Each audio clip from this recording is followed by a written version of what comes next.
Good evening. When I was younger, I used to have a minor fascination with film. I would specifically watch movies in theaters on a regular basis, but also liked watching nearly any type and any format. I had my preferences. Dramas and period pieces were my favorites, but I rarely outright said no to a movie. I was never all that interested in the horror genre, and particularly the mainstream horror genre. Think 70s American slasher flick. To my luck, this was a favorite of most people, and several I knew at the time almost exclusively watched movies within it. Being as open as I've always been, I attempted to relate to them in this way. To watch and talk about movies they liked, and for us to otherwise associate around them. These attempts went nowhere, barely lasting a few weeks before the person in question had built a wall of ice between us so high I simply gave up. Movies weren't the only area in which I couldn't relate to others. When I was playing PlayStation, others were playing Nintendo, and later, Xbox. When I liked learning for the sake of learning, others scoffed at the idea.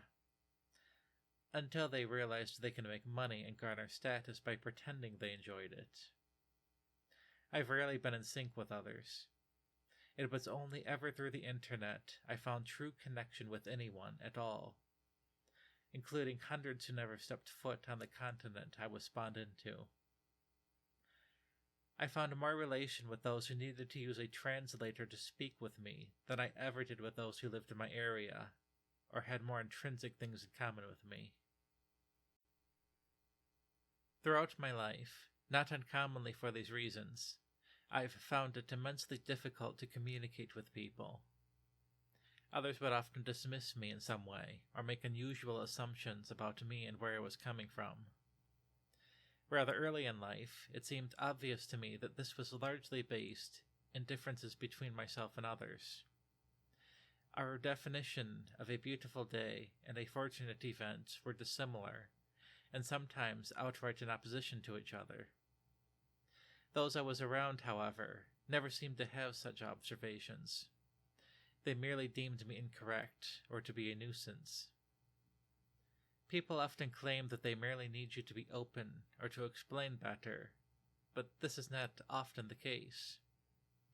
What people really seem to be doing is to discover if you're actually on their side or not. They don't actually want to understand you, or your thoughts or interests.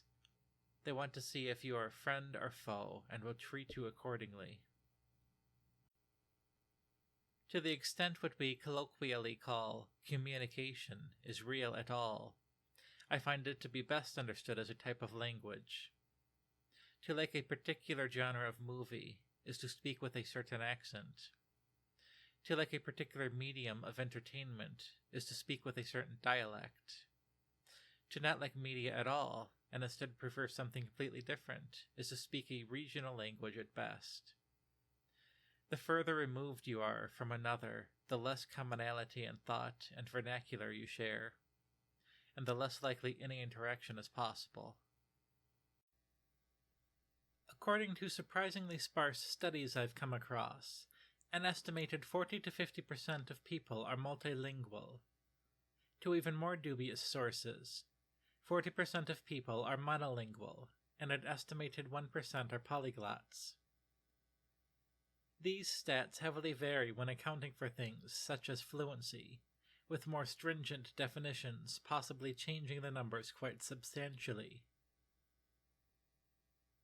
Anecdotally, I found that most people who speak 2 or more languages, particularly from a young age, tend to speak both rather poorly, often making mistakes in both and lacking clear and concise fluency.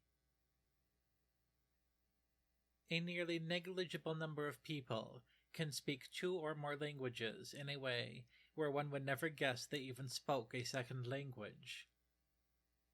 These same rare few often speak their second language infinitely better than most native speakers of that same language. These figures also appear accurate regarding one's ability to speak multiple languages of life.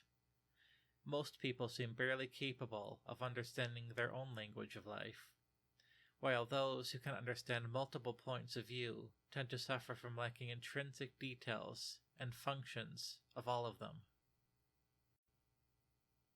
To deviate too much from another is to, perhaps unusually, be more robotic and unreal than someone who's more similar.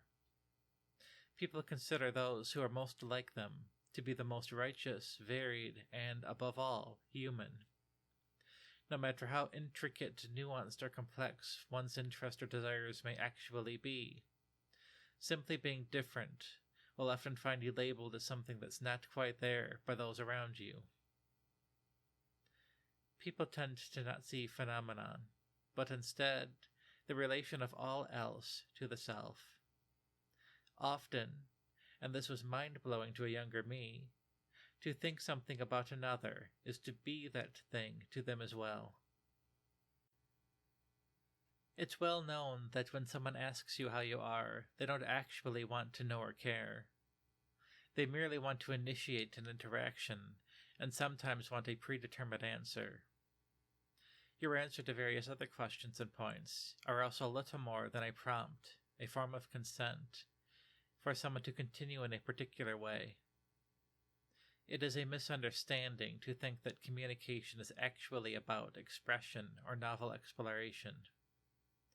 Even the grandest of notions are merely a way to vet people and proceed in different ways that are dependent on the result of the dialogue one partakes in, seeking to verify one's identity and to utilize it as the drives of those involved see fit to do so.